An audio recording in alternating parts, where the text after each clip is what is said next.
आर्थिक संकटात असलेल्या केएमटीनं डिझेलवरील खर्च वाचवण्यासाठी बायो सीएनजीवर चालणाऱ्या बस तयार करण्याचं ठरवलंय। प्रायोगिक तत्वावर डिझेल आणि बायो सीएनजीवर धावणारी एक बस तयार करायला परिवहन समितीनं मंजुरी दिली आहे। 1 महिन्याच्या चाचणीनंतर जिल्हा नियोजन मंडळाच्या नाविन्यपूर्ण योजनेअंतर्गत अशा 30 बस बायो सीएनजीवर चालवण्यात येणार आहेत।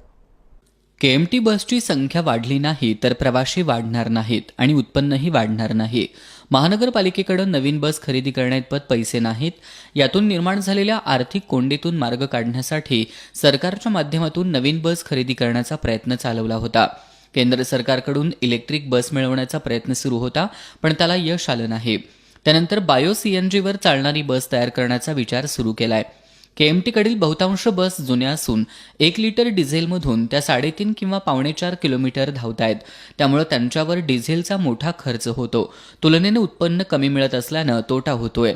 हे टाळण्यासाठी बायो सीएनजी या नवीन प्रकारच्या इंधनावर बस चालवल्यास खर्च कमी होईल असा प्रस्ताव केएमटीकडे एका कंपनीने सादर केलाय। त्याचा विचार करून प्रायोगिक तत्वावर एक बस रूपांतरित करण्याचा निर्णय परिवहन समितीने घेतलाय।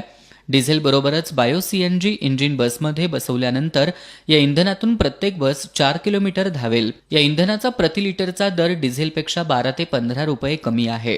केएमटीच्या 100 बसेस रस्त्यावर धावल्यास दररोज 7,000 लिटर डिझेल लागतं। नवीन इंधनामुळे दररोज किमान 84,000 रुपयांची बचत होऊ शकते। ही बस 15 ते 20 दिवसात रूपांतरित होईल, पण त्यानंतर सरकारकडून परवानगी घ्यायला वेळ लागेल। सर्व परवानगी मिळाल्यानंतर ही बस महिनाभर वापरण्यात येणार आहे। चांगले परिणाम मिळाल्यास किमान 30 बसेस रूपांतरित करण्यात येतील। त्यासाठी जिल्हा नियोजन मंडळाकडून निधी उपलब्ध केला जाणार असल्याचं परिवहन सभापती प्रतिज्ञा उत्तुरे यांनी सांगितलं। सीएनजी बसेस आपण केएमटीसाठी उपयुक्त ठरतील आणि त्या धर्तीवरती आपण परवाच्या गेल्या मीटिंगमध्ये एक ठराव पास केला आहे, ज्यामध्ये प्रायोगिक तत्वावरती एक बस आपण सीएनजी करून बघणार आहोत, ज्यामध्ये ड्युएल इंजिन असेल। आणि यामुळे याचा फायदा आपल्याला असा होणार आहे की इंधनाची जी बचत होणार आहे, डिझेलवरचा जो खर्च आहे त्या मानाने सीएनजीच्या बसेसला आपल्याला खर्च वाचणार आहे।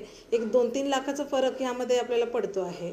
सध्याची स्थिती पाहता केएमटीला आर्थिक नुकसान तर बरंच झालंय आणि ह्या सीएनजीच्या बसेसमुळे एक आर्थिक बाबीतून आपला थोडासा एक केएमटीला दिलासा मिळणार आहे।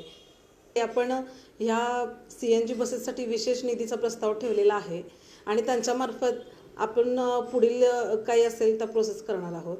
ही पहिली बस जर आपण 1-1.5 महिन्यात ही बस जेव्हा आपल्याला मिळेल त्याचा एक प्रयोग करून आपण बघणार आणि हे जर यशस्वी होत असेल तर पुढच्या बसेसचं नियोजन सीएनजी करण्यासंदर्भातलं आपण पुढच्या टप्प्यामध्ये घेणार आहोत।